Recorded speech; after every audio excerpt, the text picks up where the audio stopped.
splendid autumn morning it is here at Beijing Capital Airport.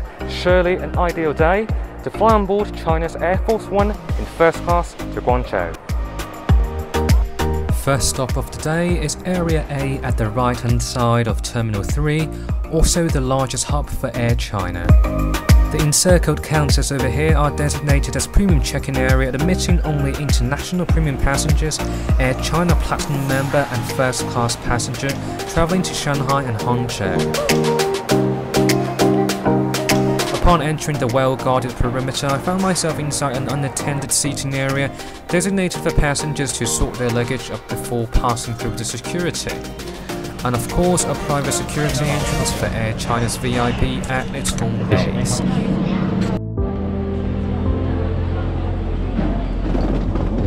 With the golden ticket in hand, it's now the time to tour the terminal on a complimentary buggy ride.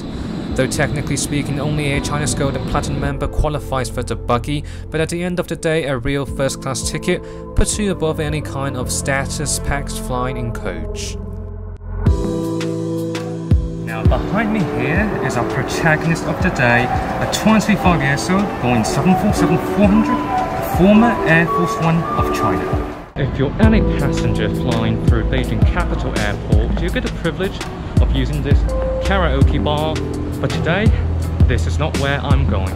I've always wondered the logic behind installing karaoke boxes all over Chinese airports, but anyways, for the sake of the review, I am visiting Air China's first class lounge today. Although it's technically for first class, you can easily access it with your priority pass, which really sheds a light on how Air China treats their most premium passengers. I have no idea how long this lounge has existed, but the interior absolutely reminds me of the early 2000s. Setting aside the awful aesthetics, the lounge really only offers the most fundamental components, with generic breakfast items situated in a poorly attended buffet area. I think this departure screen certainly speaks a lot about its age. I guess instant noodle is still the accustomed lifestyle for many of China's old money folks. After liberating myself from this vintage lounge, I hopped onto the buggy again, this time for the gate. Now, I've been largely discreet so far today with my filming, but we're almost getting on board, so let the fun begin.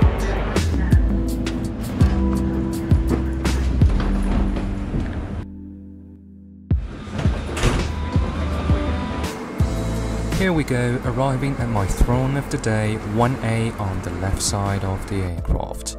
Air China's first class seats on 747-400 were installed circa 2006, designed specifically for the 400s, meaning you won't find it on any other Air China's planes. Newspaper greetings is perhaps one of the defining features of Air China.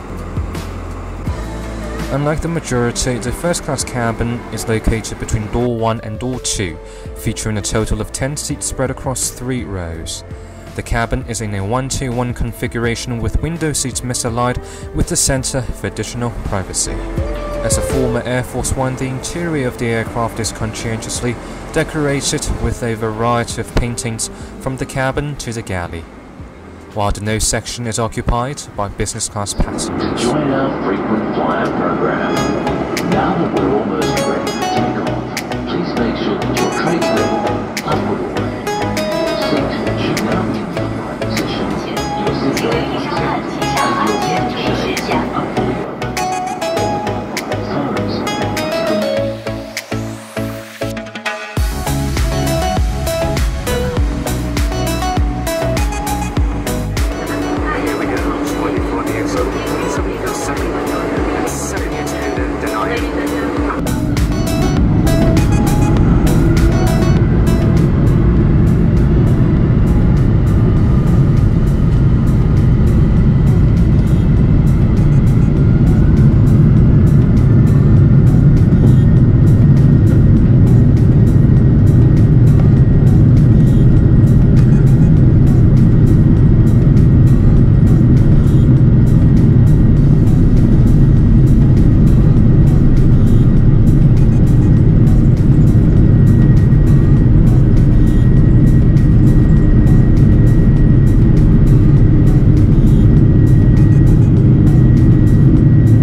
The only mask-free flight in 2020 after COVID is today on board this whole private cabin in first class of Air China's Boeing 747.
Lecture in the stratosphere, I'm taking you on to an excursion inside the Queen of the Skies.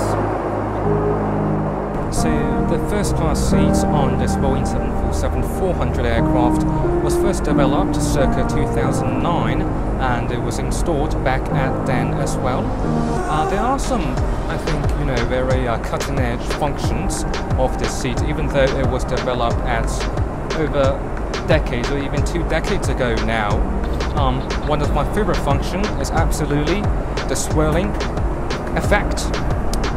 You can actually turn towards the window 90 degrees and make this into basically a working desk for yourself. This makes reading extra comfortable completely, particularly if you are on a long haul flight. And if you think swirling your chair is already fun enough, you can actually extend the table over here. Like that. As I said, you can dine or work or do whatever you want while facing the window at 35,000 feet. Exiting first class from the front would take you to the nose section of the business class cabin, where 18 out of the 42 business class seats are located. It would not be an exaggeration to liken this plane to a flying art museum. Here comes the FD's coveted aspect of the Queen, the staircases leading to its upper deck. Located next to door 2, the stair is immediately behind first class cabin. Once ascended upstairs, 24 business class seats in a 2-2 configuration open up in front of you.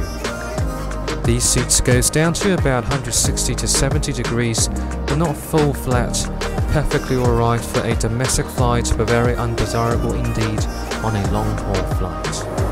Air China 747-400 ceased international operation in 2014 as the airline acquired the newer 747-8 aircraft. Recently, during COVID-19, the airline has been dispatching 400s on repatriation flights from Madrid. The economy class downstairs is still equipped with the old-fashioned seat that is thick but actually much more comfortable compared with the contemporary ultra-slim seats.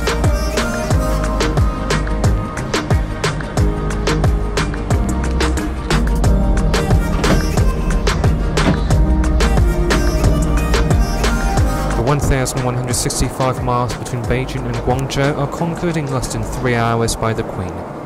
As we descend into Beijing Airport, it is once again the time to admire the Queen's aesthetics.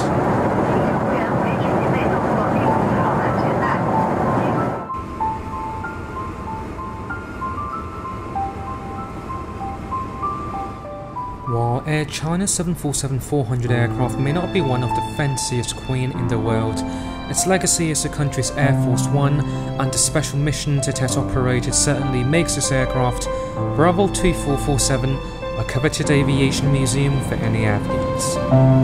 The unexpected arrival of COVID-19 fast-forwarded Boeing 747's chapter in the history of commercial aviation, but the 3 remaining queens in Air China's fleet is sure to stay for some time to come.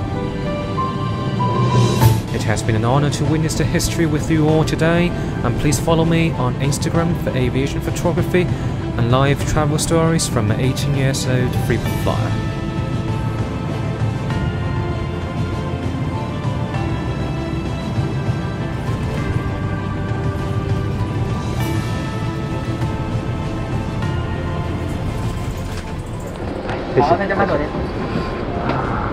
Bye-bye.